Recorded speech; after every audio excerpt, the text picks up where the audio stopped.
Hindi ba tabingi yung labi niya? Okay, so mukhang hindi naman. Check for the color. Okay. Check also for. Yan. So check for the lips kung may mga chapped lips ba. Check kung may mga wounds ba. Check kung may mga discharges na lumalabas. Okay, so mukhang wala naman. Okay, anong next? Inspect and palpate the inner lips. So we will now be inspecting and palpating the outer lip and the inner lip of the patient. Okay? So we will be touching your patient. But take note, so this would be an invasive procedure. Bakit you will be touching the oral mucosa of the patient? So kailangan mong gloves, syempre. Okay? So you need to have your clean gloves. Okay? So take note kung kailan tayo gumagamit ng gloves, ha? Okay? Para alam nyo kung kailan nyo gagamitin during your return demo. So, syempre, basic pa rin na knowledge sa gloves, skin to skin, and glove to glove dapat. Tama? So avoid touching the outer part of the gloves. Avoid contaminating your gloves. Okay? So let's begin. Palpate muna the outer lip. Starting saan? Sa upper lip muna. Then, papasok tayo then sa lower lip. Then, we enter the inner lips. Okay? So, ipalpate. So, gently lang. Huwag nyo namang gigil-gigil.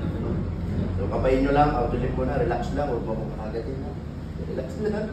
Relax lang. Ipalpate the outer lips sa upper lip muna. So, feel for any lesions. May bumps ba? Then, go to the inner lips sa loob. Then, sa lower lip naman, try to feel for any bumps, any lesions. Hawakan mo sa inner lip niya. So, wala naman tayo na-feel na any lesions, walang bumps, walang abnormalities, walang mga sugat or anything. Okay, walang inflammation, walang swelling. Okay? Anong next? Inspect the teeth and gums. Teeth and gums. Inspect the Teeth teeth and and gums. gums. Okay, anong next? Dentures. Inspect dentures. Okay, ano pang next? Surface of the tongue. Inspect the surface of the tongue and the taste buds as well. Ano pang next?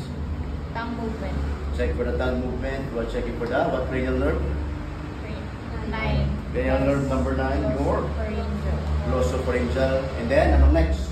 Base of the tongue. Check for the base of the tongue. Ano pang next? Hard and soft palate. Check for the hard and soft palate. Okay, or the roof of the mouth. Ano pang next? Oropharynx.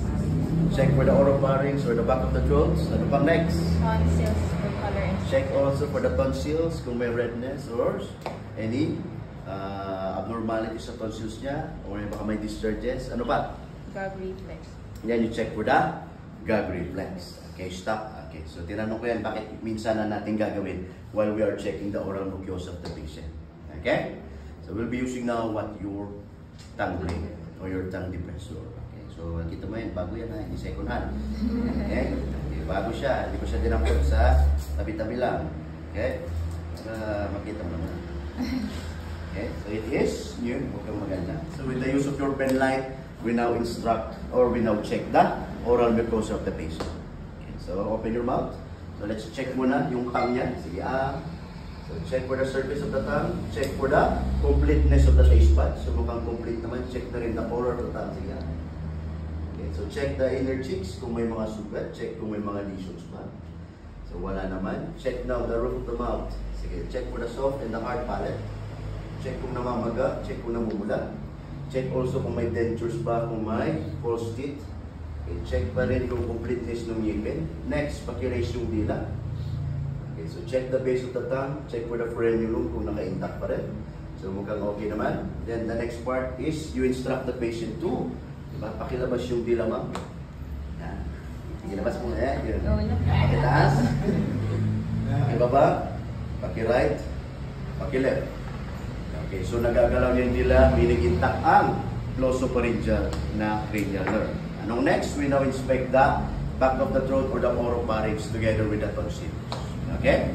So ito na, gagamitin na natin yung ating. Okay? Sabi mo, ma'am, labas yung dila. Sige, check for the tonsils. Labas yung dila. Check the tonsils. Check for redness. Check for any swelling. Check also for the back of the throat. Check the uvula if it is also intact. Okay? So mukhang redness, walang swelling. the last thing to do is now to elicit the gag reflex. What is your gag reflex? Na parang nasusuka. Correct. Alam mo, pag gusto mong dumawala, anong ginagawa? Tinutusok mo yung back of the throat. So we will now elicit your gag reflex. Okay? So relax ko lang. Okay, check natin kung present ba. So the gag reflex is intact. Okay? So the last thing to do is to check for what cranial nerve. 10. Cranial nerve number 10, which is your vagus or your vagus nerve. Anong gagawin doon? Let the patient swallow. Lunok ka ba na? Okay, so nagagawa niya naman, nakakalunok siya, intact ang kanyang vagus nerve at the same time, okay ang gag reflex, nakakapagsalita, meaning intact ang gag reflex. Okay? Then, you document the findings on your client's record. So that is how you